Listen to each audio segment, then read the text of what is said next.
আবারও সংবাদ শিরোনামে ভারতরত্ন সংঘ। সেদিক থেকে গতকাল প্রশাসনের তরফে উচ্ছেদ নোটিশ দেওয়ার পরই বিষয়টি সামনে এসছে। এই সময়ের মধ্যে পশ্চিম ত্রিপুরা জেলা শাসক তার মতন করে প্রতিক্রিয়া ব্যক্ত করেছেন, গোটা বিষয়টি সেখানে উল্লেখ করেছেন।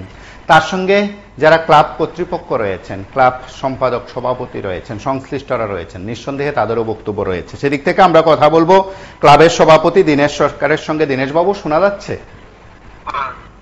ঠিক গতকাল যখন নোটিশ দেওয়া হলো প্রশাসনের তরফে এবং নিঃসন্দেহে আপনি জেনেছেন, আপনারা সেই নোটিশ পেয়েছেন, কি প্রতিক্রিয়া আপনার? অ্যাকচুয়ালি দেখুন, ভারতরত্ন সংঘটা আজ থেকে না, 1957 থেকে ভারতরত্ন সংঘ এলাকার যখন যুবকরা ছিল তখন, এখন যাদের অনেকের আছেন অনেকে নেই, আজ থেকে 67 বছর পূর্বে ভারতরত্ন সংঘ সেখানে প্রতিষ্ঠিত হয়েছে এবং প্রায় 40 বছর পূর্বে সেটা রেজিস্ট্রেশন হয়েছে। তো এই হিসাবে এত বছর যাবত আমরা পুজো করছি। আমি তো অত ধরেন না, গত ফেব্রুয়ারি মাসের 28 তারিখ আমি দায়িত্ব পেয়েছি। এর পূর্ব অনেক কমিটি ছিল, তো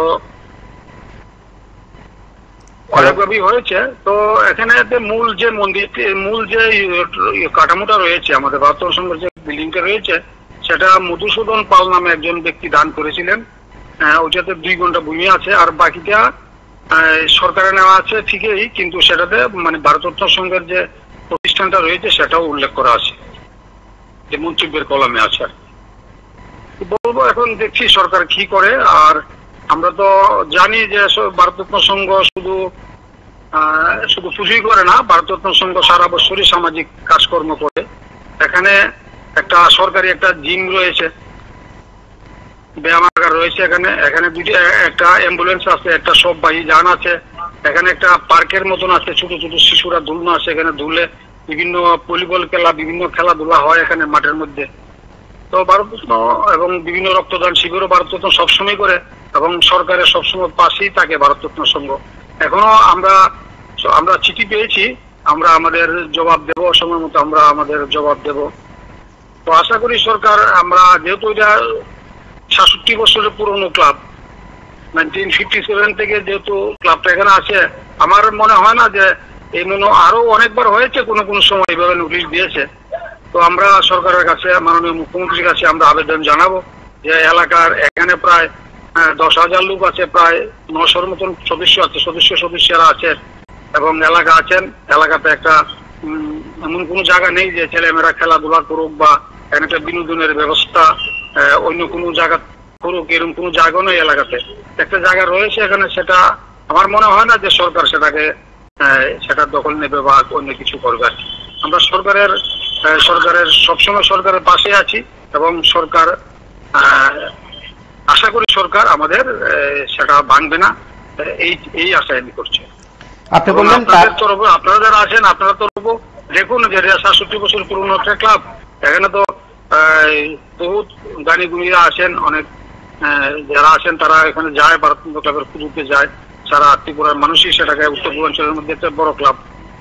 সরকার, আমার মনে হয় সরকার খুবই সম্ভব সরকার সেটা নেবে না, আমাদের কি ভারতরত্ন ক্লাবের পক্ষেই সেটা থাকবে, এইগুলো আমি মনে করি। আপনি বললেন যে তার আগেও একবার নোটিশ দেওয়া হয়েছিল, ঠিক বলতে পারেন যে কোন বছর? অনেক আগে হয়েছিল আমাদের ক্লাব, খুব সম্ভব 82-তে আমাদের রেজিস্ট্রেশন হয়েছে, বুঝছেন? এটা অনেকটা হবে, দেখা যাক কি হয়। আমি আপনাদের সহযোগিতা কামনা করছি, সবাই সারা ত্রিপুরাবাসীর সহযোগিতা কামনা করছি যাতে ভারতরত্ন ক্লাবটা সঠিকভাবে থাকে। আপনার কাছে একটা বিষয় জানতে চাইবো, যে ক্লাব ঘরটা যে জায়গায় আছে বা আপনাদের ক্লাবের যে পরিসরটা আছে, সেই পরিসরের কি বৈধ এবং সরকারের স্বীকৃত কোনো স্বীকৃত কাগজপত্র আছে? যেটা রয়েছে সেটা মধুসূদন পালের নামে এক ভদ্রলোক, তিনি দান করেছিলেন। হ্যাঁ, এবং এটা আমাদের ক্লাব সম্পাদক কাজল শাহ নামে সেটা মন্তব্যের কলমে আছে, অনুমতি দখলদার হিসেবে আছেন। ওই মধুসূদন বাবুই সেটা, ওনার ওই চতুর্দিকের জায়গা মধুসূদন বাবুর ছিলেন এক সময়, তখন উনি ওই জায়গাটা দান করেছিলেন। সে জায়গাটা কি জুত জায়গার? মূল যে ঘরটা আছে সেটা জুত জায়গার মধ্যে আছে। মূল ভবনটা মানে আপনাদের ক্লাব ঘরটা, মূল ঘরটা জুত জায়গার উপর আছে, আমাদের জুত ভূমির উপরে আছে। আর বাকি অংশ যেখানে পুজো করেন বা সামনের অংশ যেটা আছে? হ্যাঁ, এটা সরকারি ভূমি রয়েছে, কিন্তু সেখানে আমাদের ভারতরত্ন ক্লাব যে আছে সেটাও লিপিবদ্ধ আছে আর কি। 1957 থেকে আমরা এখানে যে ভারতরত্ন ক্লাবটা আছে সেটারও প্রমাণ আছে। এখন যে নোটিশ দেওয়া হলো, 7 দিনের সময় দেওয়া হলো, এই 7 দিনের মধ্যে আপনারা কি করবেন? সে জায়গা ছেড়ে দেবেন না আপনারা সরকারের কাছে যাবেন? না, আমরা ছেড়ে একটাও এলাকার মানুষ কেউ মনে হয় না ছেড়ে দেবে। ঘটনা হলো সরকার, আমরা মুখ্যমন্ত্রীর কাছে আমরা আবেদন জানাবো, আমরা বিভিন্ন প্রশাসনের কাছে আমরা সেই চিঠির জবাব দেব, আমাদের বক্তব্য যেটা আছে সেটা আমরা দেবো আর কি। আপাতত আপনারা আবেদন করবেন বা আপনারা দ্বারস্থ হবেন মুখ্যমন্ত্রী কিংবা প্রশাসনে? মুখ্যমন্ত্রীর দ্বারস্থ আমরা হব এবং আমরা সেটার জবাব আমরা দেবো। আমরা যেহেতু প্রশাসন আমাদেরকে চিঠি দিয়েছে, আমাদের বলেছে 7 দিনের মধ্যে আমাদের জবাব দেওয়ার জন্য, সেই হিসেবে আমরা জবাব দেবো। অবশ্যই জবাব দেবেন। তার পাশাপাশি একটি কথা জানতে ইচ্ছে করে বা আপনার কাছে জানতে চাইবো, আপনারা কি আইনানুগ কোনো ব্যবস্থা নেবেন বা আদালতের দ্বারস্থ হবেন? এখনো আমরা সে ব্যাপারটা এখন আমরা ভাবনা চিন্তা করছি না। আমরা মাননীয় মুখ্যমন্ত্রী বা প্রশাসনের উপরই আমাদের ভরসা আছে যে ওনারা সেটা করবে না। আপাতত আমরা সেটা দিয়ে আছি। আমরা এখন পর্যন্ত এই নোটিশ পাওয়ার পর বা গতকালের নোটিশ ইস্যুর পর আপনারা যখন খবরটা জানলেন, আপনাদের মধ্যে কি কোনো বৈঠক হয়েছে বা আপনারা নিজেদের মধ্যে কোনো আলোচনা হয়েছে? আমাদের ক্লাবের সদস্য যারা আছে সেটা সবাই এসেছিল ক্লাবে, এবং যারা প্রাচীন যারা রয়েছেন, যারা প্রথম ক্লাব মানে যারা প্রতিষ্ঠা করেছিলেন, এমনও প্রতিষ্ঠাতা কয়েকজন সদস্য আছে, তাদের সঙ্গে আমরা আলোচনা করেছি। তারাও বলছে যে প্রয়োজনে আমরা মাননীয় মুখ্যমন্ত্রীর দ্বারস্থ আমরা হব, মুখ্যমন্ত্রীর কাছে আমাদের আবেদন জানাবো। হঠাৎ করে এ ধরনের নোটিশ দেওয়ার প্রেক্ষাপট কি আপনাদের কাছে কোনো অন্য কিছু মনে হতে পারে বা আপনাদের কি ধারণা? সেটা তো আমরা বুঝতে পারছি না, কেন কি আসে বিষয়, সেটা আমাদের ধারণার বাইরে। কেন হয়েছে, কিভাবে হয়েছে, হঠাৎ করে কেন হলো, সেটাও আমরা বুঝতে পারছি না। ক্লাব সদস্যরা তো আছেন, তার পাশাপাশি গোটা এলাকার মানুষ কতজন আছেন? অবশ্যই থাকবে, গোটা এলাকার এখানে প্রায় 15-20 হাজার মানুষ আছে এলাকার মধ্যে, সবাই থাকে, তাদের পাশেই থাকবে আমি আশা করি। আপনি বিশ্বাসী যে তারা প্রত্যেকে আপনাদের সঙ্গে আছেন? হ্যাঁ, অবশ্যই আছে। ঠিক দুর্গাপুজোরও প্রস্তুতি আপনাদের শুরু হয়ে গেছে, খুঁটি পুজো হয়েছে, ঠিক তার প্রাক মুহূর্তে প্রশাসনের এই চিঠি নিয়ে কি বলবেন?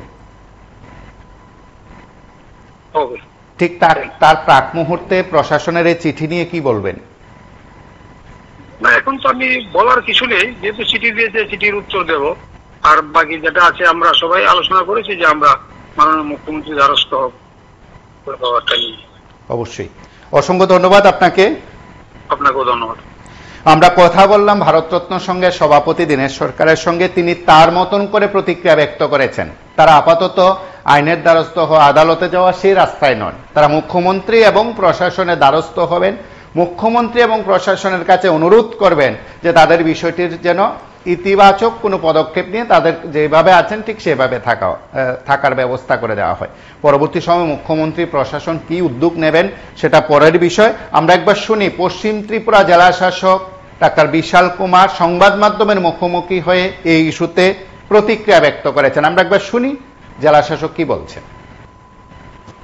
पुलिस की तरफ से एक इंक्वायरी रिपोर्ट मांगी गई कि जो भारत रत्न क्लब है इसका लैंड स्टेटस क्या है।